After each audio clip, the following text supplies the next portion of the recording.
வணக்கம் வியூவர்ஸ், நான் உங்கள் ஷெஃப் வினோத். இப்போ நீங்கள் பார்க்க போகிறது நான் வெஜிடேரியன் செக்மெண்ட். இன்றைக்கி நம்ம வந்து ஒரு வித்தியாசமான ஒரு மீன் குழம்பை பார்க்க போகிறோம். ரொம்ப ஸ்பைஸியாகவும் இருக்காது, ரொம்ப டேஸ்ட்டாக இருக்கிற ஒரு மீன் குழம்பை பார்க்க போகிறோம். இது வந்து ஒன்றுமே இல்லை, கத்திரிக்காய் மீன் குழம்பு தான் நீங்கள் பார்க்க போகிறீங்க. இந்த மீன் குழம்பை செய்கிறதுக்கு தேவையான பொருட்கள் என்னங்கிறத பார்க்கலாம். மீன் துண்டுகள் 3 நம்பர், சின்ன வெங்காயம் 50 கிராம், தக்காளி 2 நம்பர், பச்சை மிளகாய் 2 நம்பர், கருவேப்பிலை சிறிதளவு, ஜீரகம் 1 டேபிள் ஸ்பூன், வெந்தயம் 1/2 டேபிள் ஸ்பூன், இஞ்சி பூண்டு விழுது 1 டேபிள் ஸ்பூன், பெருங்காயம் சிறிதளவு, மிளகாய்த்தூள் 1 டேபிள் ஸ்பூன், ஜீரகத்தூள் 1/2 டேபிள் ஸ்பூன், மஞ்சத்தூள் 1/2 டேபிள் ஸ்பூன், தனியாத்தூள் 1/2 டேபிள் ஸ்பூன், கொத்தமல்லி சிறிதளவு, உப்பு தேவையான அளவு, எண்ணெய் 2 டேபிள் ஸ்பூன், கத்திரிக்காய் 1 நம்பர், ஏலக்காய் 5 நம்பர், காய்ந்த மிளகாய் 2 நம்பர், கடுகு 1 டீஸ்பூன், புளி கரைச்சல் 50 ml. கத்திரிக்காய் மீன் குழம்பு செய்ய தேவையான பொருட்கள் என்னங்கிறத பார்த்தீங்க. அதை எப்படி பண்ணுறதுன்னு பார்க்கலாங்களா? ஃபஸ்ட்டு வந்து நான் பேன் வச்சு ஆயில் ஊற்றிக்கிறேன்.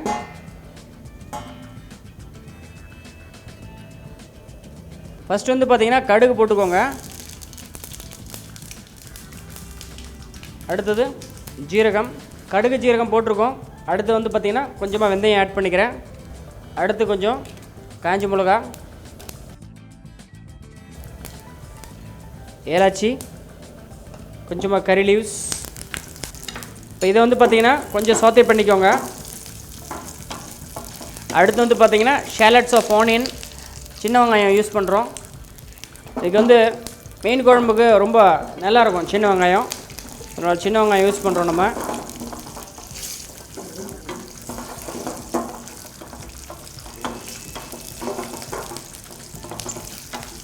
எல்லாம் அந்த காஞ்ச மிளகாவோட மனம் வருது, கருவேப்பிலோட மனம் வருது. அப்புறம் ஒரு 2 பச்சை மிளகாய் போட்டுக்கோங்க, ஆட் பண்ணிக்கோங்க.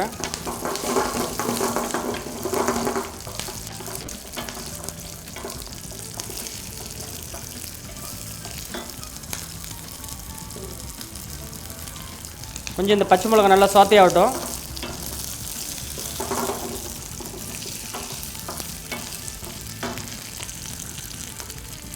அடுத்து வந்து பார்த்திங்கன்னா கொஞ்சம் இஞ்சி பூண்டு பேஸ்ட்,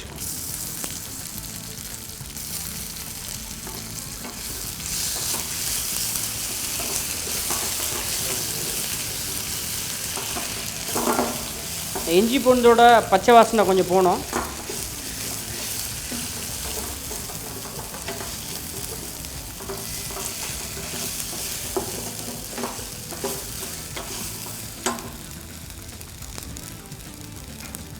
இஞ்சி பூண்டு குக் ஆன அப்புறம் டொமேட்டோஸ் ஆட் பண்ணுங்கள்.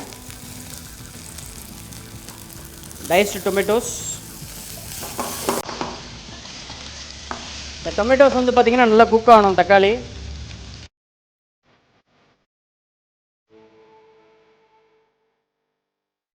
வந்து பார்த்திங்கன்னா தக்காளி நல்லா மேஷ் ஆயிடுச்சு. இன்னும் கொஞ்சம் நல்லா குக் ஆகணும், அதுக்காண்டி கொஞ்சமாக வாட்டர் ஆட் பண்ணிக்கிறேன். இந்த டொமேட்டோஸ் வந்து ஹோல் டொமேட்டோவை தெரியக்கூடாது. நல்லா ஒரு திக் கன்சிஸ்டன்சி கிரேவி கிடைக்கணும்னா டொமேட்டோஸ் நல்லா மேஷ் ஆகணும். அதில் கொஞ்சம் வாட்டர் ஆட் பண்ணியிருக்கேன்.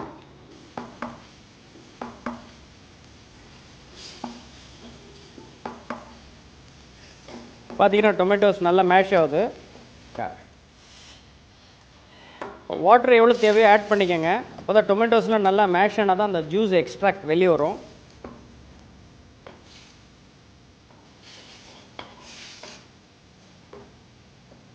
இப்போ இந்த ஸ்டேஜில் பார்த்தீங்கன்னா கத்திரிக்காய் ஆட் பண்ணோம்.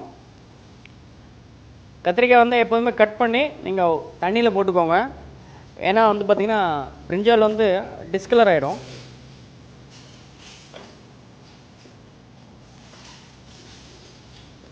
இப்போ பார்த்தீங்கன்னா பிரிஞ்சால் வந்து சீக்கிரம் குக் ஆகக்கூடிய ஒரு வெஜிடபிள். ஓகே, இப்போ இந்த ஸ்டேஜில் வந்து நீங்கள் மசாலாஸ் ஆட் பண்ணிக்கோங்க. கொஞ்சமாக டர்மரிக் பவுடர், கொரியாண்டர் பவுடர், ஜீரகத்தூள், மிளகாத்தூள். மிளகாத்தூள் எப்போதுமே கம்மியாக போடுங்க, ஏன்னா ஆல்ரெடி ஸ்ப்ளிட் சில்லி நீங்கள் ஆட் பண்ணியிருக்கீங்க. தேவையான அளவு உப்பு. இப்போ இந்த ஸ்டேஜில் நீங்கள் ஆட் பண்ணும்போது மசாலாஸ்லாம் நல்லா வந்து பைண்ட் ஆயிரும். கொஞ்சம் இந்த மசாலாஸோட ரா ஃப்ளேவர் போகிற அளவு குக் பண்ணணும் நீங்கள்.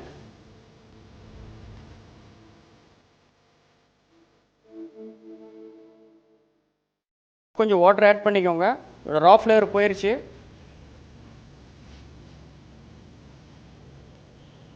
இப்போ சிம்மில் வச்சிங்கனாலே நல்ல ஒரு திக் கிரேவி கிடச்சிடும் உங்களுக்கு.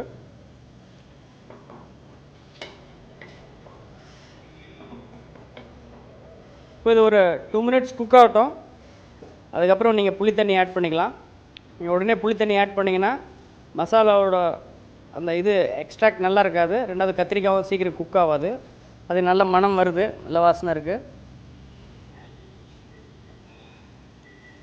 இந்த கிரேவிக்கு ரொம்ப அக்கம்பனிமெண்ட் பார்த்தீங்கன்னா கீ ரைஸ். ஏன்னா ஒரு பாட்டே இருக்குது, கத்திரிக்காயும் மீன் குழம்பு வச்சு. அதனால் இதோட அக்கம்பனிமெண்ட் ஸ்டீம் ரைஸ் ஒரு கீ ரைஸ். நல்ல வெரி குட் அக்கம்பனிமெண்ட், ரொம்ப டேஸ்டியாக இருக்கும். இப்போ கத்திரிக்காய் வந்து பார்த்திங்கன்னா முக்கால்வாசி குக் ஆயிடுச்சு. இந்த ஸ்டேஜில் என்ன பண்ணுங்கள், புளி தண்ணி ஆட் பண்ணுங்கள். இது புளி தண்ணி பார்த்திங்கன்னா ஆல்ரெடி நல்லா கரைச்சி திக் எக்ஸ்ட்ராக்ட். அதுக்கப்புறம் ஃபைனலாக தான் அந்த ஃபிஷ் வந்து ஃபில்லே வந்து நம்ம ரெடி பண்ணி வச்சுருக்கோம். இதை வந்து மேரினேட் பண்ணி வச்சுருக்கோம். இந்த ஃபிஷ் வந்து பார்த்திங்கன்னா மஞ்சத்தூள் மிளகாத்தூள் போட்டுக்கும் ஒரு 20 நிமிஷமாக வந்து ஊறிருக்கு, மேரினேட் பண்ணியிருக்கு. இதை வந்து ஃபைனலாக கிரேவி ரெடியான அப்புறம் ஃபைனல் ஸ்டேஜில் வந்து நம்ம ஆட் பண்ண போகிறோம். கிரேவியில் கொஞ்சமாக நான் பெருங்காயத்தூள் மட்டும் ஆட் பண்ணிக்கிறேன். கொஞ்சம் சாப்டு கொரியண்டர்.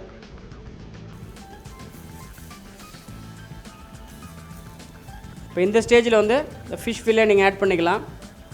ஆல்ரெடி நான் முதல்ல சொன்ன மாதிரி மேரினேட் பண்ணியிருக்கு. இப்போ போட்டு ஒரு 20 மினிட்ஸ் அது வந்து மேரினேட் பண்ணி வச்சுருக்கோம். இப்போ ஃபைனலாக கிரேவி ரெடியான அப்புறம் தான் நம்ம வந்து ஃபிஷ்ஷை ஆட் பண்ணியிருக்கோம். இப்போ இந்த கத்திரிக்காய் மீன் குழம்பு இன்னும் ஃபியூ மினிட்ஸில் ரெடி ஆயிரும். இப்போ இந்த கத்திரிக்காய் மீன் குழம்பு ரெடி ஆயிடுச்சு. இது எப்படி பிளேட் பண்ணுறதுன்னு நீங்கள் பாருங்கள். பார்த்தீங்கன்னா ஃபிஷ் நல்லா குக் ஆகிருக்கு. இந்த ஃபிஷ்ஷோட ஃபில்லே மட்டும் தான் நான் எடுக்கிறேன்.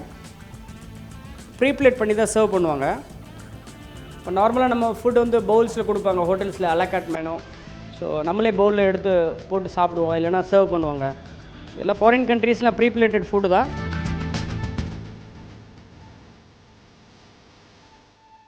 கத்திரிக்காய் மீன் குழம்புனால கீப்பிங் 2 பிரிஞ்சால்.